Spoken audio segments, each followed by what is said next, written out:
Alters.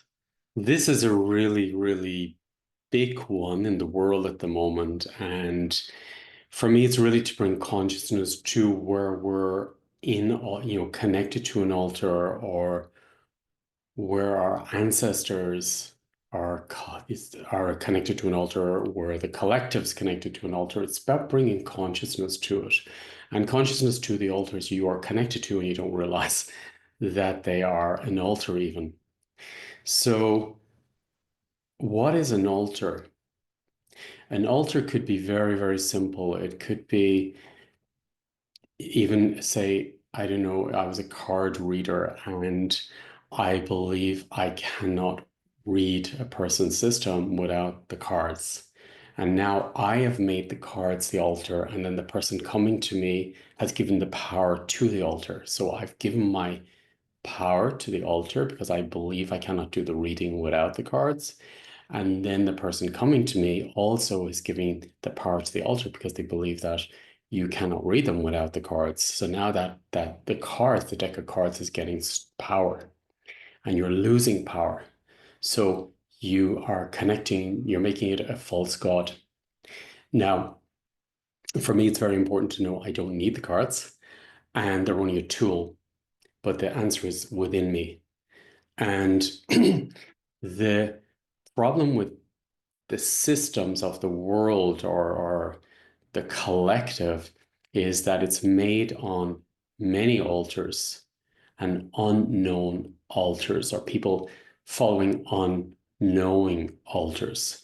For example, a big one at the moment is the healing industry, for example, the coaching industry. That can become an altar.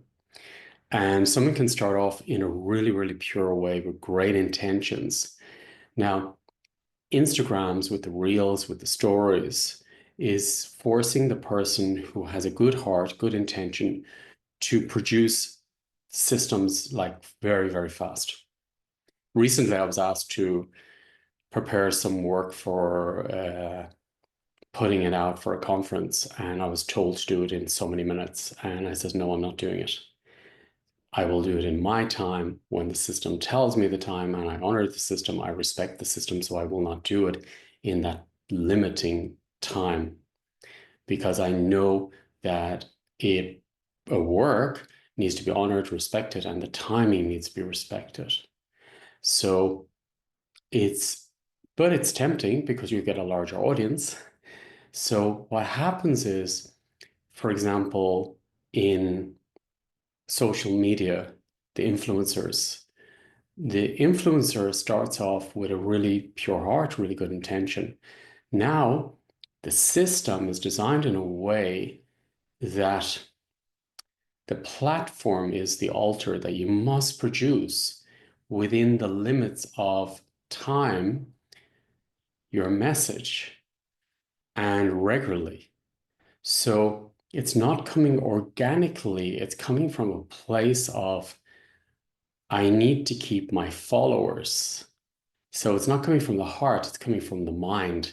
And there's a disconnect in the system because now I would be becoming reliant on social media to bring me the people, or so my message can reach the people. And then the people are becoming reliant on you.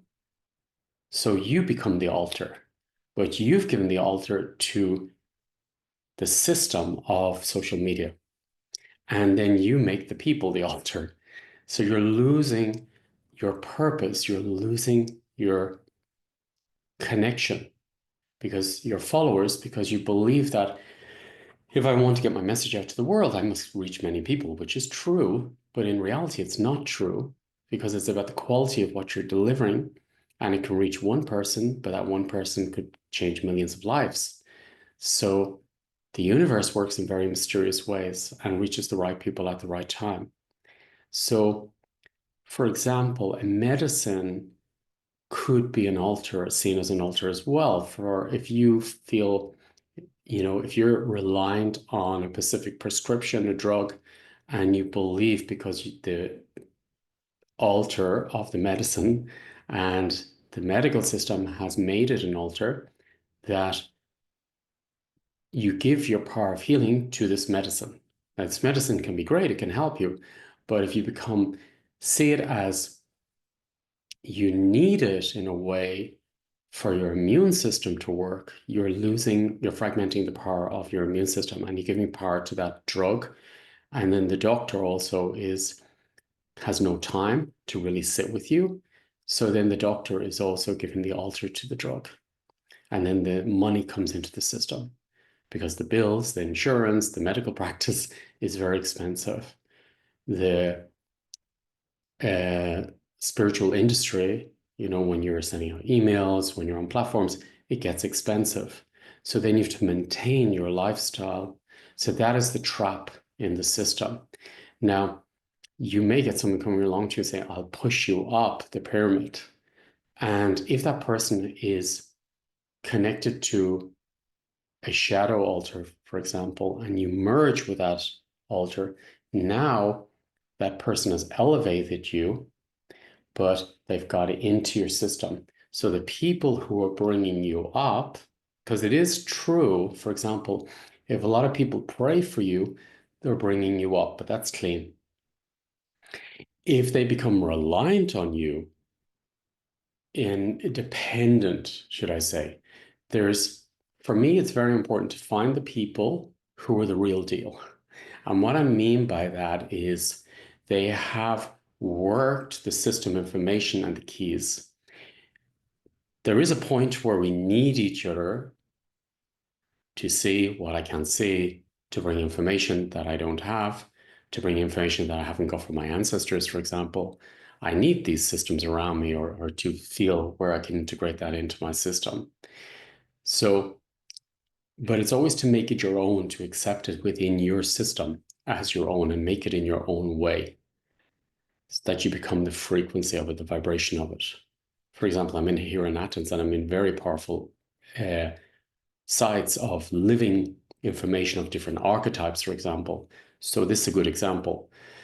So, for example, I'm in front of the Parthenon, so the Athena, her temple is directly in front of me.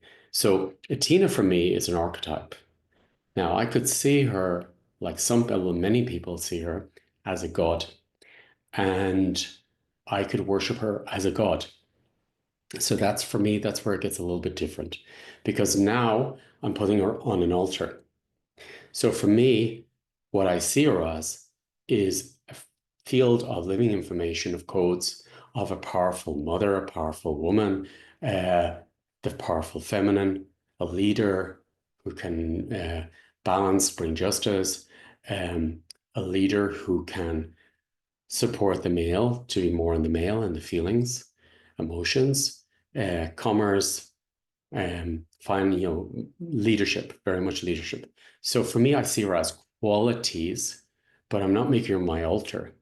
There's a difference. So if I make her my altar, then I feel dependent on her and I'm disconnecting from God within me because I have direct connection with Source because it's within me. So for me, it's very important to see where the altars are. Now, the altar could be my job, for example. Say, for example, you're a pilot and you basically love the job, but then you're pressing on the button for the chemtrails, for example. That is where you've been misled into another altar. So it's something strange in the system. So many people in life, many teachers in life have really good messages and really good hearts and clean hearts, but they can be misused somewhere. They can go astray at some point where they may be influenced by an altar. Many times I've been asked to, or supported by people who says, I'll get you on TV, I'll make you famous, I'll get you all over the world. And they were offering me an altar to connect to their altar to enhance my work. Now that is tempting because I say, wow, yeah, I really want to get the message out. I want to support as many people in the world. Now, my system, I had to check, was I sabotaging it or was it really clear in the system what to work with these specific people? And at the time I got a no, first of all, I think my system wasn't ready, maybe, or clear enough. But also, I felt like, no, I'm connecting, selling myself in a way to an altar which doesn't isn't my God inside. And I'm becoming dependent on this system or this people or this organization. So a lot of organizations, for example, if you want to become famous, there's one point where you're going to be approached by an altar, and that altar will elevate you. There's one point where you'll, in social media, maybe you'll go to the next level, but that's when you're entering an altar. And that altar will definitely elevate you and give you the results, maybe even to heal people, because it gives you the benefits, but you don't know what you're entering, or maybe you do unknowingly as well. So many of us, we have to look at systems. So, for example, in the coaching industry, it's amazing to bring people up, to inspire them, to give them value about money, for example, honor, respect money, but never to make money your altar, and to allow access to everybody that can come up in the system. So you need to look at your system and ask the question, if what am I connected to? Have I made anything or anyone or any system an altar? Am I connected unknowingly to altars? And it could be a political party, for example. Most political party in the governments, it doesn't matter who you vote for in the background, it's the one thing, the one organization. They're all sitting at the one altar at the end of the day, and they're playing different roles. But if you're not aware that you're connected to that altar, you're supporting them. Now, a lot of the shadow altars in the world at the moment, there's groups who are environmentalists who believe really from their heart and they really want to make zero impact in the world, but they've been hijacked by, say, shadow altars and healthcare, for example, governments, school system. All these systems are being, there's altars behind. And the Freemason, for example, have many altars, but the Freemason is in most systems. Anything around money, success, finances, health, politics, religion, they're behind the scenes. So a lot of the leaders, even priests, are connected to different altars, which elevates them. And for me, I'm always watching who's connected, what altars am I getting involved with? And you can work with them, but you need to know that you're entering an altar, and then you don't give your power to them or their sovereignty, your sovereignty to them and dependent on them. So no problem working with them, but you need to know how to work with them and how to enter them that doesn't infect your system.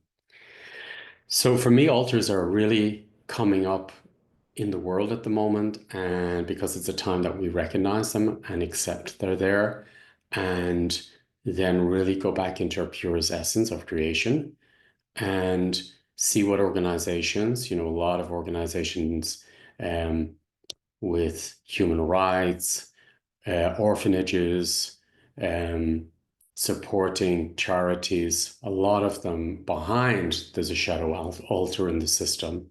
And if you're looking for funding, it's very tempting to accept that funding, but you don't realize what you're getting involved with. And then everybody you're involved with is now is infected by that organization. So for example, if you create, your system and you're pure at heart, you can have a very pure system and organization. Now, if the leader of this organization feels like, okay, we want to go to the next level, and then someone, for example, like the Freemason is around and is a friend, for example, that's in it, and says to you, okay, I want to bring you to the next level. Do you want to come with me? I'll bring their whole organization. I believe in you, your message, so I want to bring you up. And then if the leader says yes, now they'll enter and marry the system.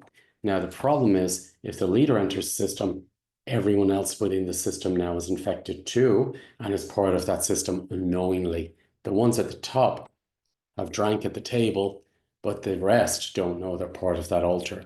And that's what you see with a lot of people getting millions of followers and huge impact in the world, leaders, healers, teachers in the music industry, fashion industry, everything. They're all elevating because they're merging with an altar that has the rules and has the power. You will get healing benefits. You will get money. You will get success. You will get fame. You will get rich. But what are you connected to?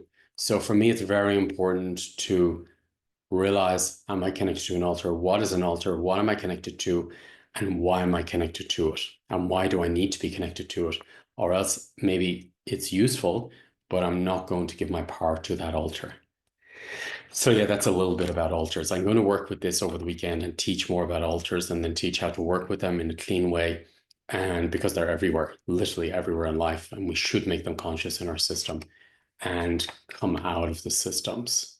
And people don't have bad intentions all the way up, but the ones at the top usually know what's going on. So, the Freemason in the beginning, it's a men's club, but the ones at the top know what's happening, how many altars are in the system. So this is about the altars, and this is what I'm going to be teaching over the weekend, and then teaching you how to work with systems and know how to come out of the altars and reclaim your sovereignty and your power, and to realize that, yeah, how systems work actually around altars. It's a very important part of our education, consciousness, and system work.